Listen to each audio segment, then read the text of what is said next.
bienvenue YouTube pour les énergies de la semaine du 3 mai au 9 mai. On se retrouve du coup pour une nouvelle semaine par rapport à mon live Twitch. Vous pouvez également venir me suivre en direct tous les lundis matins, Ceci est une rediffusion du live, bien entendu. Vous êtes toutes et tous les bienvenus. Pareil que pour les semaines dernières, sauf qu'on va faire quelques modifications. On va changer la technique de tirage, mais vous aurez toujours le choix entre 3 tas différents qui seront liés à 3 pierres différentes. Si les 3 vous appellent, vous pouvez les prendre en considération, et s'il n'y en a qu'un seul qui vous appelle, bien entendu, concentrez-vous sur ce tas unique. Voilà, je vous laisse avec les énergies de la semaine et je vous fais de très gros bisous, à très vite. Au niveau des pierres qu'on va utiliser, je vous propose ça dans cet ordre-là. On va commencer donc avec un jaspe jaune qui ressemble à un grain de maïs. Que j'ai eu dans le calendrier de l'Avent des pierres de lithothérapie de Cultura, il y a 2 Noëls de cela. Donc voilà, on commencera avec la pierre jaune. On aura en pierre 2, pour le tas 2, une pierre verte, qui est une aventurine verte, qui là du coup ressort quand même un petit peu plus en vert, même si en vrai elle est légèrement plus verte encore. Et on terminera, alors celle-ci, il me semble que c'est une aqualite. Ça fait très nom de Pokémon. Il me semble que c'est Aqualite, mais je suis pas sûr. Et elle est iridescente, donc légèrement holographique, en fait, un petit peu multicolore, juste sur une de ses faces. Sinon, elle est relativement transparente, voire presque laiteuse. Donc là, on a le côté très rainbow, arc-en-ciel du printemps. Là, on a le vert pour le côté verdure, et là, le jaune qui rappelle un petit peu plus la lumière, le soleil, des choses comme ça. Donc c'est très, très festif aujourd'hui. J'aime beaucoup. Pareil que pour les semaines dernières, on va tirer les cartes une à une, sachant que la première carte, c'est la dernière du tas. Donc on va commencer comme ça. Donc nous avons les énergies principales pour le tas 1. Comment votre semaine va se passer de manière générale? Quelles seront les énergies principales pour vous cette semaine? Nous avons la tour, qui ici s'appelle la chevauchée sauvage. Oui, c'est vrai que dans ce jeu, les noms de cartes ont des noms, enfin les noms des arcanes majeures sont légèrement différents. Mais vous inquiétez pas, ça c'est bien la carte de la tour. On reviendra dessus juste après. On a ensuite les aspects positifs, les accomplissements. Oui, et bim, direct. Les accomplissements... Ah oui, non, attendez. On va d'abord tirer en premier, en second, le petit Lenormand pour avoir une indication supplémentaire. Quoique non. Non, on va la tirer en dernier. On expérimente, on va la tirer en dernier. Là, nous avons les succès, les accomplissements, les choses, le positif en fait de cette semaine. Qu'est-ce que vous allez tirer le plus positif que vous allez pouvoir tirer cette semaine? Nous avons le 10 de denier, le 10 de pentacle. Très bien. Les obstacles maintenant, les inconvénients, les barrages, les freins, les choses qui vont vous bloquer, vous empêcher d'avancer. Qu'est-ce que nous avons? Nous avons le 2 de bâton, qui s'appelle ici les baguettes. Le 2 de bâton. Ensuite, pour l'aspect social, relationnel, votre rapport aux autres, donc là ça peut être familial, amical, sentimental, ou juste social, tout simplement. Qu'est-ce que nous avons? Nous avons le 4 de bâton, le 4 de baguette, ce qui me paraît quand même assez logique, on reviendra dessus juste après. Et finalement, nous avons l'aspect professionnel, le travail, le boulot, les projets, les études, l'argent. Qu'est-ce que nous avons? L'ermite. Donc nous avons 2 arcanes majeures. On termine du coup avec la carte du petit Lenormand juste ici, qui va nous donner une information supplémentaire, une clé. Et nous avons, et je l'ai tiré à l'envers, nous avons le cavalier. Très bien. Donc, le cavalier, là tout de suite, je l'associe avec cette image de tour. Pourquoi? Parce que le cavalier, c'est une information, une nouvelle, un chamboulement qui arrive extrêmement vite. Et ce sont les énergies également de la tour. Quelque chose qui va un petit peu chambouler votre quotidien, qui va vous forcer à sortir de votre zone de confort. Les choses vont un petit peu trembler. C'est pas forcément négatif, c'est pas à mal, ça peut être extrêmement positif, bien au contraire. Et la finalité de la tour est toujours très positive. On a de la lumière qui sort de cette tour-là, parce que la lumière était, cachée, camouflée, occultée pendant un certain moment, et là elle a besoin de s'exprimer, elle a besoin de sortir. On pourrait associer cette lumière à la vérité. La vérité a besoin d'éclater au grand jour. Donc peut-être que quelque chose va vous être révélé. Vous allez peut-être faire une découverte qui va changer un petit peu votre vision de votre quotidien actuel. Ça va peut-être un petit peu vous bouleverser, ça va vous remuer. Ça va vous remuer, c'est sûr et certain. Mais pour du positif, pour que vous puissiez enfin avancer. Parce qu'une tour, qu'est-ce que c'est? C'est quelque chose de fixe. de solide, d'ancré dans le sol, ça ne bouge pas. Une tour, ça peut être vu de manière assez négative, ça peut être vu comme une construction mentale. Vous vous faites une idée sur quelque chose, sur quelqu'un, et vous ne bougez pas de cette idée-là. Vraiment, vous vous butez à vous dire « Ouais, non mais c'est comme ça et pas autrement ». Et j'ai toujours pensé comme ça parce que dans ma famille, on m'a toujours appris à agir comme ça, à faire comme si. Voilà, en gros, vous vous êtes habitué dans une espèce de routine mentale, et là, il va y avoir un bouleversement. Quelqu'un ou quelque chose, ou vous-même, allez détruire cette tour. On est sur de la déconstruction pour pouvoir mieux reconstruire juste après. Et ça va être lié à une nouvelle information, ou à une visite. Le cavalier, ça peut être quelqu'un qui vous rend visite. Quelqu'un du passé possiblement, quelqu'un qui revient et qui va venir chambouler tout ça, ou une nouvelle rencontre, ça peut être aussi quelqu'un de nouveau, mais on peut aussi parler tout simplement d'une information, de quelque chose, voilà, vraiment l'aspect rapide et bouleversant du cavalier, qui arrive comme ça, il déboule le cavalier, il déboule et il chamboule tout. Et il fait un petit peu l'effet bowling sur cette tour qui pourrait être vue comme une quille, et ça va détruire la quille, ça va faire tomber la quille en fait. Donc on est un petit peu au bowling cette semaine. Donc voilà les énergies globales pour vous cette semaine qui auront choisi le tas 1. On va passer donc aux aspects positifs. Juste ici, nous avons le 10 de Pentacle. Le 10 de Pentacle, ça nous parle très souvent d'héritage, de passation, d'une transmission, un mot très important, où on a très souvent représenté sur ces cartes-là une personne âgée ou plusieurs personnes âgées avec différentes générations. Donc là, on a très certainement les enfants, je ne sais pas si c'est son fils ou sa fille, et puis leurs enfants à eux. Du coup, on a 3 générations ici sur la carte, où on parle vraiment de cette transmission. Donc ça peut être transmission des connaissances, d'un certain savoir, d'une certaine expertise, parce que souvent les deniers, ça nous parle de travail et donc d'expertise, de connaissances, de savoir-faire, ça nous parle de savoir-faire, ou alors d'argent, ça peut nous parler d'un héritage, donc d'une rentrée d'argent assez importante. Ça peut faire partie de vos succès, de vos accomplissements, des choses positives qui pourraient vous arriver cette semaine. On arrive techniquement, grosso modo, au jour de paye, donc ce qui me paraît quand même assez logique, mais peut-être que là vous aurez une bonne surprise. Alors espérons que cette histoire de catastrophe, ce truc qui change, ce soit pas un trop perçu, hein, c'est tout ce que je ne vous souhaite pas, parce que les trop perçus c'est hyper galère, hein, il faut rembourser après, c'est chiant, ou alors on vous paye moins la fois suivante. Bref, je vais pas commencer à vous embrouiller l'esprit. Donc on pourrait parler d'un héritage financier, matériel aussi, hein, le gain, je sais pas, vous héritez de quelque chose qui appartenait à vos aînés. Alors vos aînés, de manière héréditaire, pas forcément, hein, des personnes peut-être plus avancées que vous dans un certain domaine, il va vous transmettre, on va vous transmettre quelque chose. Vous allez recevoir quelque chose. Donc très très positif dans ce cas-là. Donc soit une formation qui se passe très très bien avec cette relation mentor-étudiant, mentor-élève, qui vont se passer comme il faudrait, ou alors un don de la part de quelqu'un ou quelque chose. Ça peut être une transmission, une passation. On va passer maintenant du coup aux aspects négatifs, et ici nous avons le 2 de bâton. Le 2 de bâton, qu'est-ce que ça nous dit ? Ça nous parle généralement de recherche,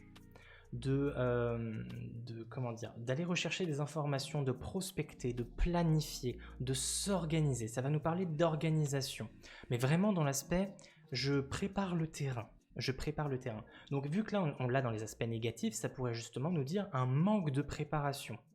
Donc du désordre, le fait d'être un petit peu dispersé, d'être un petit peu étourdi, de ne pas forcément voir l'information lorsqu'elle vous passe sous le nez.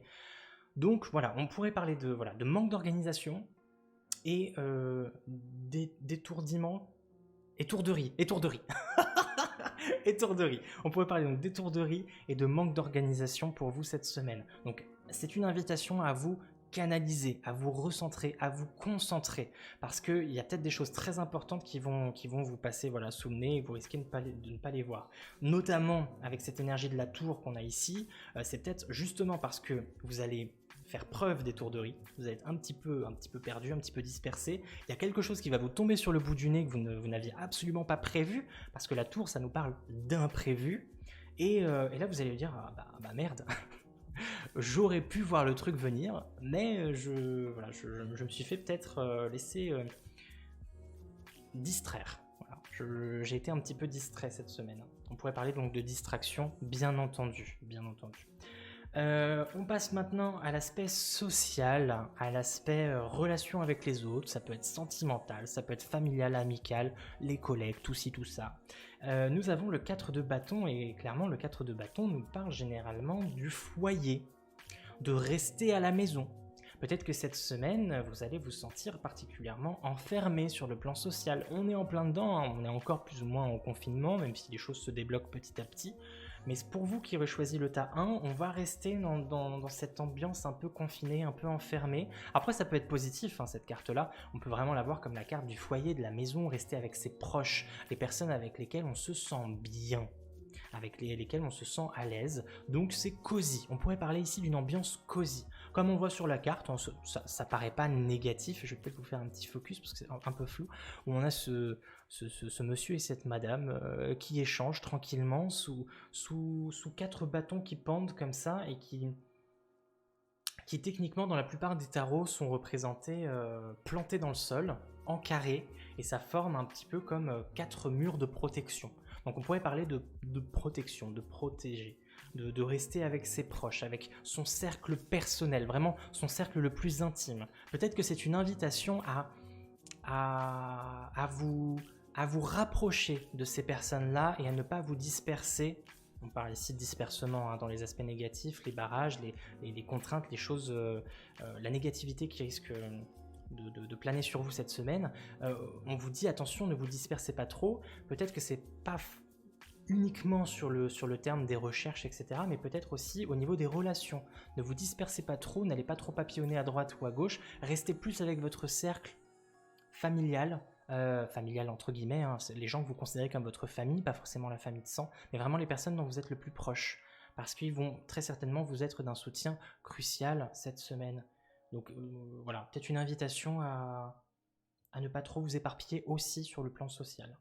J'espère que c'est clair quand je parle, je sais pas trop. je sais pas trop, il y a beaucoup de choses à dire là cette semaine. On passe du coup maintenant à la dernière carte avec l'ermite sur le plan du professionnel, sur le plan du travail, des projets, des études. Je vous montre un petit peu la carte parce que c'est une de mes cartes préférées, elle est magnifique. Avec ce Saint-Nicolas là, un petit peu ce Père Noël en plein hiver, que j'aime beaucoup, cette ermite avec sa petite lanterne et son petit cerf à côté, hein, qui est un de mes animaux totems que j'aime beaucoup, et qui vient de déposer un petit quelque chose devant cette maison que moi j'associe à un sablier. Parce que très souvent l'ermite il est lié à Saturne. Saturne c'est lié au temps, le temps qui passe. C'est pour ça aussi que l'ermite est souvent représenté par une personne âgée. C'est une histoire de temps, de prendre son temps. Et le temps amène forcément l'expérience. Donc il va y avoir une notion de maturation. Il va falloir maturer quelque chose. On ne va pas être dans de l'action pure, mais plutôt dans de la proactivité.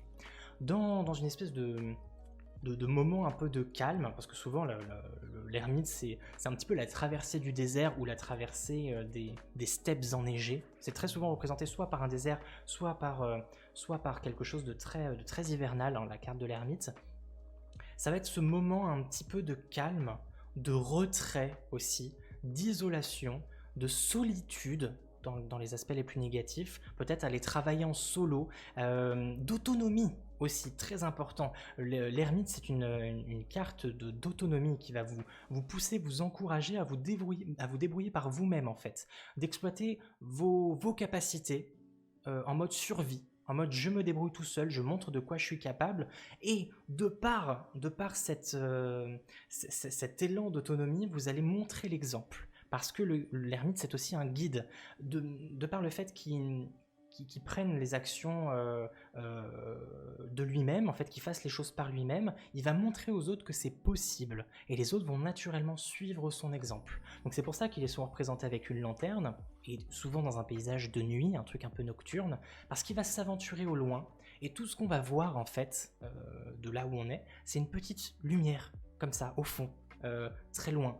Et c'est un petit peu comme le phare dans la nuit. C'est cette lumière qu'on voit au loin et on se dit elle est toujours là, elle est toujours en mouvement, donc il est toujours en vie, il y arrive. Alors moi aussi je vais y arriver. Moi aussi je vais prendre son exemple et je vais suivre son chemin. Donc c'est l'éclaireur, l'ermite. C'est celui qui entame un processus en solitaire et qui part en avant tout le monde. Il est un petit peu avant-gardiste aussi. Et il va du coup montrer l'exemple et les gens vont se dire, lui ou elle, il a tout compris, ou elle a tout compris, et je vais exactement, je vais suivre son parcours parce que ça me donne envie. Donc c'est peut-être sur le plan du pro, sur le plan des études, du travail, du professionnel, du projet, vous montrer en tant que guide, en tant qu'exemple, prendre un petit peu les choses en solo, faire preuve d'autonomie, et vous en sortir. Après, ça, dans les aspects un peu plus négatifs, on pourrait parler de solitude, d'isolement, de se sentir un petit peu en retrait, se sentir en marge de la société, se sentir incompris par ses collègues, par exemple si vous travaillez avec plusieurs personnes, avoir vraiment l'impression d'être original, mais peut-être pas dans un bon sens, se sentir incompris. On pourrait parler d'incompréhension avec l'ermite dans les mauvais aspects. Ça reste une possibilité. Mais en tout cas, voilà, j'espère que c'était relativement clair. Donc on passe sans attendre, sans transition, au tas numéro 2 avec la petite aventurine qu'on a juste ici. La première carte du coup pour le tas numéro 2, ce sont les énergies principales. Comment va être teintée votre semaine, à vous qui avez choisi le tas numéro 2. Du coup, nous avons un arcane majeur, dis donc à chaque fois on a des arcanes majeurs, nous avons la lune. Juste ici. Pour les aspects positifs, les accomplissements, les succès, les choses de bien qui vont vous arriver cette semaine, tout ce qui va être à retenir sur le plan positif, pour vous qui ont choisi le tas 2, nous avons le 4 de coupe, qui ici sont appelés les calices, le 4 de coupe. Pour les aspects négatifs cette fois-ci, les contraintes, les blocages, les freins, les obstacles, les choses qui vont un petit peu vous empêcher d'avancer comme il faudrait et qu'il va falloir justement surpasser, surmonter. Nous avons la reine de baguette, la reine de bâton. Très intéressant. Ensuite, sur le plan social, relationnel, les amis, les amours, la famille, donc le sentimental, le familial ou le social de manière générale, comment ça va se passer, votre rapport aux autres, comment va-t-il s'opérer cette semaine? Nous avons le 5 de baguette, le 5 de bâton, donc c'est la carte dont je m'étais spoilé tout à l'heure. Finalement, nous terminons avec l'aspect professionnel. Comment ça va se passer sur le plan de la carrière, du travail, du projet pro, des études, de l'argent, hein, la moula. Comment ça va se passer pour vous? Nous avons le 9 de baguette, le 9 de bâton. Finalement, la clé supplémentaire, l'information supplémentaire du petit Lenormand qui va nous donner des trucs en plus en fait sur ce tirage. Nous avons, encore une fois à l'envers, l'arbre. Très bien. Alors, comment commencer? Déjà, nous avons donc un arcane majeur sur les énergies principales de la semaine, donc quelque chose d'assez lourd, et on parle très souvent de lourdeur avec la lune. C'est une carte qui est quand même assez puissante. On le sait tous, les énergies de la lune sont relativement puissantes sur la plupart d'entre nous. Très souvent, elles nous empêchent de dormir, elles nous réveillent la nuit, elles ont un impact sur nos émotions, sur tout notre organisme en fait. Donc ce sont des vibes extrêmement puissantes. Dans le tarot, c'est plus ou moins la même chose. Bienvenue à toi Eloka, bienvenue. Tu arrives du coup pile en cours, mais tu as un petit résumé du tas précédent si tu veux juste en dessous et tu peux participer à tout. Il y a mon petit bot qui te rappelle ce qu'il faut faire dans le chat si besoin. Du coup, la lune, je disais, ce sont des énergies très puissantes qui ont une vraie influence sur l'état, sur le métabolisme et sur l'état psychique. On est vraiment sur une carte qui va nous parler de psychisme, de psychologie, d'intérieur, d'un aspect peut-être un peu sombre. Très souvent, ça va être la carte du shadow work, comme on aime le dire dans la sphère spirituelle. Le shadow work, qu'est-ce que c'est? C'est le fait de travailler un petit peu sur ces problématiques en profondeur, aller creuser un petit peu là où ça fait mal, pour régler justement ces problèmes. Parce que c'est bien parfois de mettre des pansements en surface, mais ça ne suffit pas. Il faut aller guérir les blessures intérieures. Et les blessures, on en parle avec la carte de l'arbre, qui très souvent nous parle de la santé. Elle nous parle de la croissance aussi, le fait de grandir. Donc, il y a une histoire de leçon, d'une leçon qui doit être apprise cette semaine. L'arbre, il croît, il croit pas en quelque chose, hein, il croit, c'est-à-dire qu'il grandit à la fois vers le ciel avec ses branches, mais aussi dans la terre, vers les profondeurs. Il va aller creuser avec ses racines, il va aller chercher dans des endroits où les gens n'osent pas vraiment explorer parce qu'il fait noir, il fait sombre, il fait humide, ça fait peur, tu vois. Et en même temps, ça va lui permettre, parce que plus il va creuser profond, plus il va retrouver des ressources, de l'eau, des nutriments, plus il va pouvoir s'en nourrir, et il va pouvoir grandir, grandir, grandir et toucher le ciel. Donc, c'est quelque chose d'extrêmement positif, d'aller chercher dans son passé, d'aller chercher dans ses profondeurs intérieures. La lune, c'est ce qu'elle nous dit. Ça parle de difficultés, de problèmes, de blessures ancrées au fond de soi qu'il va falloir réussir à guérir, ou en tout cas vraiment vous concentrer dessus de manière assez intensive en fait cette semaine. Donc on est sur 2 cartes, encore une fois, comme sur le tirage d'avant, qui se complètent à la perfection. On est vraiment sur ce travail un petit peu thérapeutique qu'il va falloir faire, alors soit en solitaire, soit accompagné par quelqu'un de professionnel, ou pas forcément, hein. Parfois des proches peuvent suffire, mais là on est vraiment sur un travail en profondeur qu'il va falloir opérer cette semaine. Dans les aspects positifs que nous avons, pour vous qui ont choisi le tas numéro 2, nous avons le 4 de calice, le 4 de coupe, qui nous parle de calme, qui nous parle de sérénité, dans les aspects positifs. Je ne vous parle pas des aspects négatifs qui nous parlent d'ennui, du fait de se faire chier littéralement comme un rat mort. Là, on est vraiment dans les aspects positifs. Donc ça va être un retour au calme qui était largement nécessaire et qui va être très productif pour vous, parce qu'on a besoin de calme pour pouvoir se soigner, pour pouvoir partir dans une optique de guérison personnelle, une recherche intérieure. Donc ça va être relativement plat, certes, mais relativement calme pour vous, donc vraiment l'occasion en or pour pouvoir travailler tout ça. En tout cas, c'est tout ce que je vois pour l'instant. On verra si éventuellement il y a d'autres trucs qui me viennent en tête avec le reste du tirage. Nous avons dans les difficultés, dans les obstacles de cette semaine, pour le tas 2, la reine de bâton. La reine de bâton, dans ses aspects génériques, c'est une battante. C'est une femme très combative. Alors, quand je dis femme, hein, ça concerne aussi les hommes, bien entendu, mais c'est vraiment la carte de la combativité, c'est la carte de la hargne, de la rage de vaincre, de l'envie de réussir. C'est aussi une carte de charme, de séduction, qui est très souvent représentée avec un chat. Donc là, pas sur cette carte, à moins qu'il soit caché. Non, je crois pas. Il n'y a pas de chat, il y a juste un petit oiseau ici. Ouais, ça va être un petit peu la carte... Ouais, une carte un peu féline, justement, vu qu'elle est très souvent représentée avec un chat noir. C'est un peu la séduction, le charme. Je vais un petit peu jouer sur mes atouts, qu'on soit un homme ou une femme, encore une fois, pour pouvoir séduire et un petit peu obtenir ce que je veux grâce à tout ça. Là, on l'a dans les aspects négatifs, donc on va très souvent parler de manque, donc peut-être d'un manque de confiance en soi. Parce que la reine de bâton, c'est une personnalité qui a extrêmement confiance en elle. Elle sait, elle connaît parfaitement en fait ses atouts, elle connaît parfaitement ses charmes et elle sait en jouer. Dans un aspect négatif, justement, c'est perdre ses moyens, manquer de confiance en soi, avoir l'impression qu'on n'est pas suffisant, qu'on ne suffit pas, et peut-être manquer aussi de combativité, manquer de hargne, manquer de rage de vaincre, manquer d'énergie de manière générale. On pourrait la généraliser, vu que la série des bâtons, c'est la série de l'énergie, du feu intérieur. Donc un coup de mou, on pourrait parler d'un coup de mou, mais surtout d'un manque de confiance en soi. Donc peut-être que c'est ce qui va vous amener à aller travailler un petit peu ces blessures, ces choses qui font qu'aujourd'hui vous manquez de confiance en vous.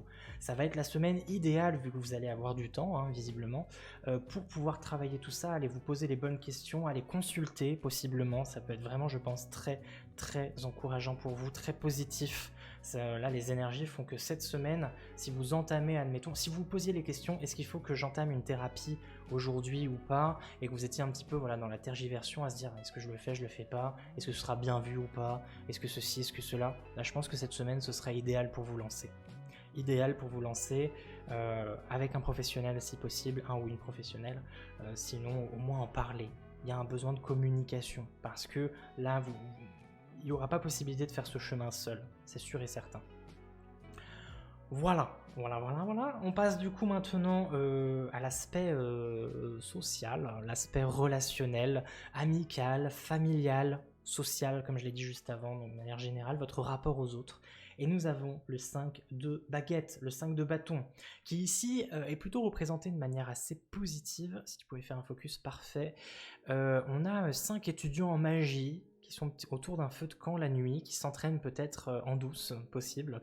Donc là, on parle plutôt de cohésion de groupe, mais généralement, le 5 de bâton, c'est une carte qui va nous parler de rivalité, qui va nous parler de petits conflits intestinaux, de petits conflits intérieurs, tu vois, dans une équipe, dans une team, dans une famille, dans un groupe de potes, dans un groupe de gens, il va y avoir un petit peu d'animosité, mais c'est pas bien méchant.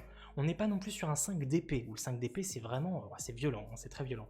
Là, c'est pas aussi violent, c'est juste des débats un peu houleux, des gens qui sont pas forcément d'accord. On pourrait parler de petites disputes, mais c'est comme je le dis, c'est pas bien méchant. C'est juste des conflits d'intérêts, des gens qui sont pas d'accord sur certaines choses. Donc il peut y avoir un petit peu de brouillard sur le plan du social pour vous qui ont choisi le tas numéro 2. Vous brouillez un petit peu avec un groupe de gens ou avec une personne en particulier. Ça peut aussi parler de brouillage intérieur dans votre tête, voilà, c'est un peu le bazar, vous savez pas trop quoi penser, mais vu que là on est vraiment sur la carte du social, moi je l'associe particulièrement à une énergie de discorde. Il va y avoir de la discorde dans un groupe de gens, ou en tout cas de manière générale sur le plan social, un peu de discorde. Il faut... Vraiment, je prends pas le temps de vous lire parce que j'ai vraiment envie d'y aller en une traite et après je vous lis. Du coup, nous avons ensuite sur le plan du professionnel, de la carrière, des projets, des études, du travail, nous avons le 9 de bâton, le 9 de baguette. On parlera juste après si vous voulez, hein. Ça y a pas de souci. Titre, qu'est-ce que j'ai dit, Luc? Bon bref, on repart là-dessus, je me reconcentre. Le 9 de baguette, le 9 de bâton, ça va nous parler de quelque chose de particulièrement éprouvant.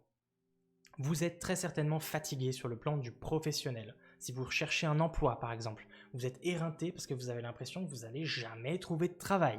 Si vous êtes dans un boulot, vous commencez vraiment à fatiguer en vous disant « Quand est-ce que je vais sortir la tête de l'eau? J'en peux plus. JPP, voilà, en mode PLS, vous avez envie de pleurer, vous n'êtes pas bien, vous sentez un petit peu vos émotions vous submerger, vous avez juste envie que les choses s'arrêtent et vous n'en voyez pas le bout. C'est ce que nous dit le 9 de bâton, c'est ne pas en voir le bout. Ne pas voir la lumière au bout du tunnel. On a vraiment l'impression que ça ne s'arrêtera jamais, ce qui est votre situation actuelle. Et on a vraiment l'impression de patauger dans la gadoue, quoi. On a l'impression d'être enlisé. On se sent vraiment contraint. On se sent pas bien. On se sent pas à l'aise avec un 9 de bâton. Mais sa leçon, justement, sa petite moralité, c'est qu'il nous dit continue tes efforts. Vraiment, parce que là, tu es à ça. Tu es à ça d'y arriver. Il te manque juste de continuer dans ta lancée un petit peu, encore, juste un petit peu, et tu arriveras enfin à voir la lumière au bout du tunnel. Enfin, tu parviendras à voir les éclaircies dans cette longue forêt qui n'en termine pas. Très souvent, les 9 bâtons sont plantés un petit peu comme une immense forêt, hein, souvent dans les tarots. Et on a un personnage qui est très souvent mal en point, qui a l'air d'avoir vraiment pris cher. Parce qu'il en peut plus en fait, il est à bout. La carte suivante c'est la carte du fardeau. C'est que là, on a vraiment, ça pèse beaucoup trop en fait. Mais pourtant on arrive quand même à la fin. Donc il y a cette notion de finalité avec le 10. On est sur un 9. Le 9 c'est bientôt terminé. Tu vois, on te dit, t'es bientôt au 10, donc tu vas bientôt pouvoir déposer ce poids que tu traînes sur les épaules. Et ça c'est, comme je l'ai dit, le 10 de bâton qui va pouvoir le faire. Donc maintiens tes efforts. Garde ton cap, tu es dans la bonne direction sur le plan du pro, que ce soit les études, le projet, la carrière, la recherche de boulot. Tu vas y arriver, L'argent aussi, peut-être que tu as l'impression que tu t'en sors pas, bientôt les choses vont s'arranger. Alors garde espoir, c'est ce que te dit cette carte-là, garde espoir. Et puis on a vraiment aussi l'arbre qu'on pourrait associer, donc là on l'a associé à la lune tout à l'heure, mais on peut aussi l'associer ici à cette carte-là, au 9 de bâton. Il y a cette histoire de croissance, mais lente. C'est une histoire, l'arbre c'est aussi une carte de lenteur, les choses vont extrêmement lentement, et peut-être que du coup toi tu as vraiment l'impression de ne pas en voir le bout parce que ça va pas assez vite pour toi. Pas d'inquiétude, c'est bientôt terminé. Voilà. Voilà pour vous, mes chers amis qui ont choisi le tas numéro 2. J'espère que ça vous aura parlé dans les grandes lignes ou même précisément, hein, c'est encore mieux. Voilà. Et on va pouvoir du coup passer maintenant au tas numéro 3. Quelle heure il est? Il est 10h11. C'est nickel, c'est nickel. Donc, tas numéro 3, j'espère que vous êtes toutes prêtes et prêts. Hein. C'est parti. Donc, pour les énergies générales, les énergies principales de cette semaine pour vous qui ont choisi ce tas, comment votre semaine va être teintée en quelque sorte, quelles vont être les énergies principales, je me répète encore une fois. Nous avons, mais c'est dingue, un arcane majeur, la justice. La justice, les amis, donc la carte numéro 11 qui ici est appelée la pierre levée. Le menhir. Donc là nous avons, hein, pour confirmation que c'est bien la justice, un petit focus s'il te plaît? Non? Peut-être? Oui? Bon, vous le suggérez, hein, vous voyez la forme, nous avons une balance gravée sur ce... Ah bien qu'elle fasse le focus. Non, t'as pas envie. Elle a vraiment pas envie. Bon, pour le coup, voilà. On a une balance qui est gravée donc, sur ce petit menhir. Les aspects positifs, les accomplissements, les succès de votre semaine, qu'est-ce qu'il va falloir retenir de positif pour vous qui ont choisi le tas numéro 3? Nous avons un autre arcane majeur, le chariot, qui ici s'appelle le char de guerre. Très sympa, très bien. Ensuite, pour les difficultés, les obstacles, les entraves, les choses qui vont vous empêcher d'avancer, qu'il va falloir réussir à surmonter justement, nous avons le roi de coupe. Le roi de coupe que voici. Je vous montre un petit focus. Voilà, très mignon. Ensuite, l'aspect relationnel, social, votre rapport aux autres, l'aspect familial, amical, sentimental, pourquoi pas. Qu'est-ce qui va se passer sur ce plan-là pour vous qui ont choisi le tas numéro 3? Nous avons encore un arcane majeur, dis donc c'est dingue, le tas 3 est très puissant. Nous avons donc la vieille, qui en fait est la carte de la force, toujours représentée par un personnage féminin et un félin, souvent un lion, dans la plupart des tarots. Donc encore un arcane majeur, juste ici. Et on va terminer avec le professionnel, les projets, les études, la carrière, le travail ou la recherche de travail, l'argent aussi, hein, ça peut le faire. Nous avons le 2 d'épée, qui sont ici appelés les atamés. Le 2 d'épée que voici. Finalement, notre carte du petit Lenormand qui va être un petit peu notre clé, un élément supplémentaire, parfois majeur. Qu'est-ce que ça va nous apporter de plus à notre tirage? Nous avons... le chemin. Le chemin. Ouh. Alors, d'emblée, tout de suite, j'ai une association qui me vient en tête avec 3 cartes dans notre petit tirage. Nous avons le chariot ici, dans les aspects positifs. Donc on a donc un guerrier probablement, donc un homme, s'il veut bien faire... Ok. Sur un char tiré par 2 chevaux, il a la main dressée comme ça vers l'avant et il tient un sceptre dans l'autre. On a un oiseau aussi qui le suit en volant juste derrière et qui va dans la même direction. Et ils empruntent un dédale, un chemin en fait, un sentier. Cette histoire de chemin de sentier, on le retrouve bien entendu avec la carte du petit Lenormand que voici. Et cette histoire de sentier et de chemin, encore une fois, on la retrouve avec le 2 d'atamé que voici, où nous avons donc non pas vraiment un chemin qui est dessiné, mais nous avons un mur qui pourrait plus ou moins suggérer cette histoire de cheminement, de sillon comme ça, qui va vers l'horizon. Et on a encore un petit oiseau qui vole ici et qui se dirige justement sur le chemin. On est donc sur 3 cartes qui vont dans la même direction, et c'est un vrai jeu de mots par rapport à leur signification. Le chariot, dans un premier temps, c'est une carte qui va nous parler de voie, de vocation, qui va nous dire « j'ai trouvé ma voie ». Et je me dirige enfin dans la direction qui est la mienne en fait. J'ai enfin pris une décision. Très important à retenir cette notion-là. J'ai enfin pris une décision et maintenant je me fixe mon objectif. J'ai mon objectif, je le visualise, je le vois, il est au bout de ce chemin. Je l'aperçois maintenant, peut-être que je ne l'apercevais pas jusqu'à présent, et ça va me permettre de faire une ligne droite vers cet objectif qui m'est maintenant beaucoup plus clair. C'est aussi une très bonne carte de leadership. Le chariot, c'est la carte du leader, du patron, de celui qui arrive à allier des personnalités contraires qui sont représentées ici par les chevaux. Très souvent dans les tarots, on a une monture, c'est pas souvent un cheval, parfois ça peut être un sphinx ou autre chose. On a du coup un des deux qui est noir et l'autre qui est blanc pour vraiment nous parler de personnalités complètement opposées. Mais le conducteur de char arrive à les faire aller dans la même direction. Et c'est un petit peu cette position qu'ont la plupart des directeurs ou directrices, les patrons, les patronnes, qui arrivent en fait à utiliser, à exploiter le meilleur de chacun de leurs employés, à faire en sorte de les faire se compléter en fait, par rapport à leurs faiblesses et leurs capacités, en fait, leurs talents, comment on appelle ça, leurs atouts, leurs avantages. Ils arrivent en fait à allier en fait ces équipes et faire aller le projet, l'entreprise dans la bonne direction et la même direction surtout. On arrive enfin à canaliser les énergies, on canalise les idées, on canalise la puissance vers un seul et même but. Donc c'est très très intéressant pour celles et ceux qui se chercheraient. Là, on se trouve cette semaine dans les aspects positifs, je le répète, hein, c'est l'emplacement de cette carte-là. Donc on a clairement cette notion de chemin qui est accentuée par la carte du Petit Lenormand, qui très souvent nous parle d'hésitation ou alors de vocation. C'est souvent la signification de cette carte-là. Quel chemin vais-je emprunter? Là, on voit qu'il y a un croisement qui s'opère. Je ne sais pas si vous le voyez bien.